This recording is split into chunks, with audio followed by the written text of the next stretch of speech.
let's go ahead and get started. And welcome everybody. Glad you could come out tonight.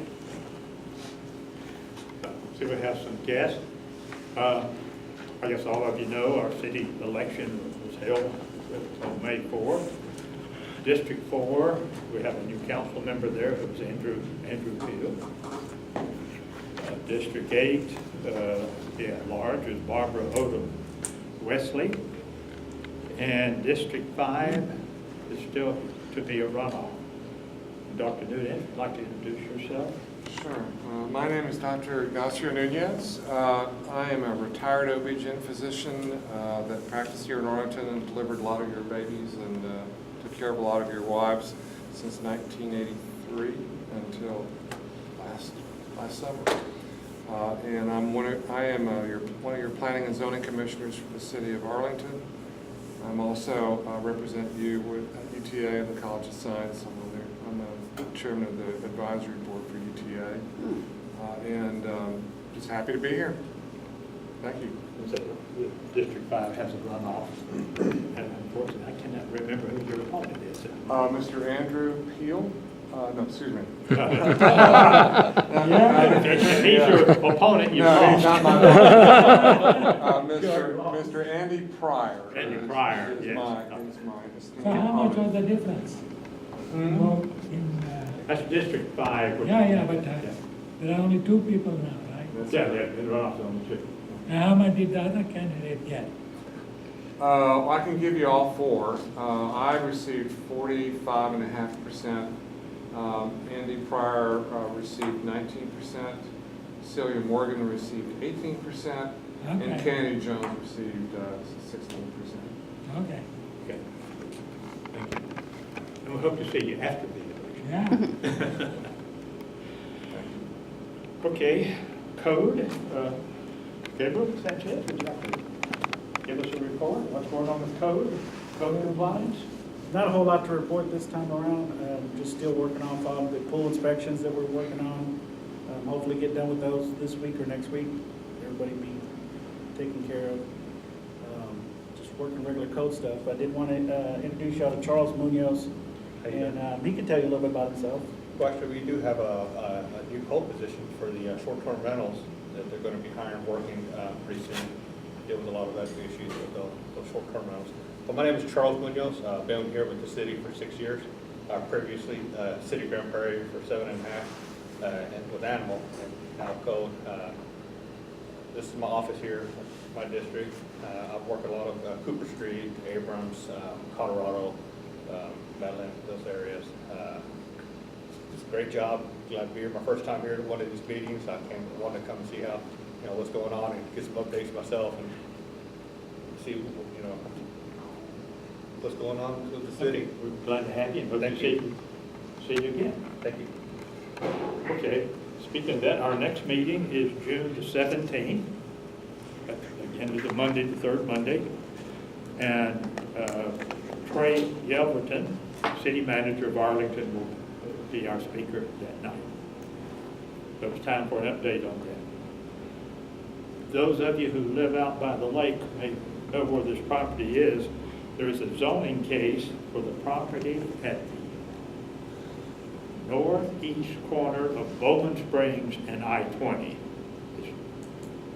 This side of I-20, right on the corner. The property's been vacant for 40 years. It's been for sale for 40 years. So the current zoning is residential 7.5 concentration. The request for it is for multifamily 22 units per acre, but it's for adults only, for senior citizens. So it's senior citizens and for assisted living. So maybe they'll finally get something in there. You know what you want to talk about. So how much is the acreage? It's not that big, right? 9 acres. Okay. It goes back and then it goes off the road and then turns back. But still, it is small. Yeah. It's It's got a couple of three lakes addresses there, are too. there. Does anyone have any other announcements I'd like to make real quick? Okay, tonight, we're proud to have Craig Cummings, the Director of Arlington Water Utilities. I thought it would be appropriate as we're moving into summer. Everything looks real good right now. The lakes are full and the ground's wet, but we know what June, July, August, and September could bring. So with that, let's talk about it. Thank you. And other utilities. Very much appreciate that. Good evening, Craig Cummings, your Arlington Water Utilities Director. And I like to do my presentation somewhat relaxed. Feel free to ask a question at any time if you do have a question. It's not a very a formal kind of gathering here, I would suspect. So chime in at any time if you don't understand what I'm talking about. I'm going to tell you a little bit about our website. The reason I'm doing that is not necessarily to say go to the website, but the website is much more powerful now than it has been in the past for the simple reason that you can control water use by looking at that website. We now have something that's available that if you put in a particular number, the number of units of water that you wish to use and don't want to exceed, the website will do the math on that and say, you know, because not everybody, their billing cycle is actually the calendar month. It's roughly 30 days, but it may start on the 15th for you, it may start on the 23rd for somebody else.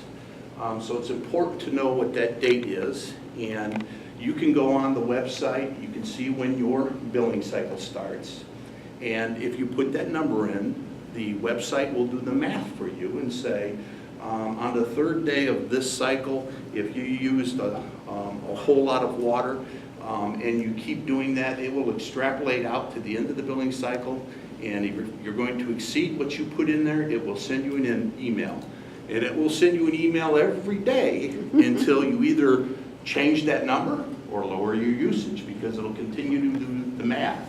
The whole idea there is, if you recall how it was in the recent past, particularly those that had non-automated metering infrastructure or radio reading meters. If you just had the old analog meters, we would go out, go to the meter pit in the front, scrape off the mud, look at the dials, bring it back to the office, they generate a bill. About a week later, the bill would be sent out. You've got three weeks to respond to that bill. But all of that is after the fact. If we've read that meter and you've had a leak, it certainly would show there, but it wasn't real time. So you would get a bill and go, yikes, what happened? I must have had a leak, or whatever the case may be. Now you can go on and take a look at that and look at it on a monthly basis. It will soon be daily. And then you can also set that high leak alert.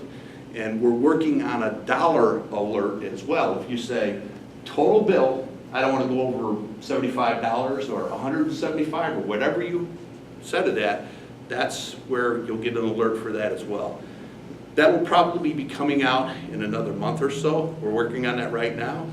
Because right now, when I say the high alert, it's only for water, because that's what the water meter is measuring. The dollar amount will be for the total bill. So that's something that's interesting and new, and you'll be able to take a look at it very soon. Or if you go online and have an AMI meter, you can set it up right now. Anybody recognize this coming in the mail? Yeah?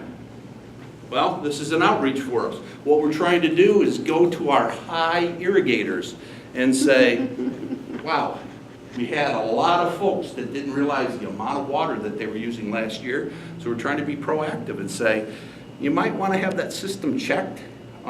If nothing else, if you do it yourself, that's fine too. You might check the number of days that you are in fact irrigating, and you might, as some of the materials I've handed out, check the weather to see if you even need to irrigate. Because some people get in the mindset that, boy, May, got to start the irrigation system up.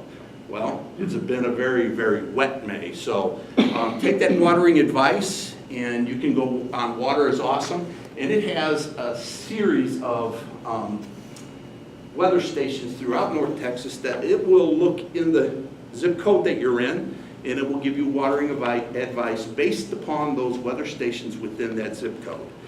So that's real-time data as well, and it's related to where you live. It's not like saying, well, you got 6 inches at the airport, but I didn't get anything at my house, and they're telling me I shouldn't water. You know, it's real-time for your area. So I'm glad some of you did get this. But let's go through the website real quick, because the whole idea is we want you to be armed with information. And you're going to hear some terms here that hopefully some of you are familiar with. If not, we're going to educate you this evening. So we're talking about the Know Your H2O website. That's kind of how we've tagged it here. If you pull this website up, you'll be able to see all these new features. And we have remote meter readings, particularly for those that have AMI meters. If you have an old analog meter, you won't have this automated capability, but we're changing over those meters. We're at about 65% deployed right now. You can adapt it to your phone if you wanted to.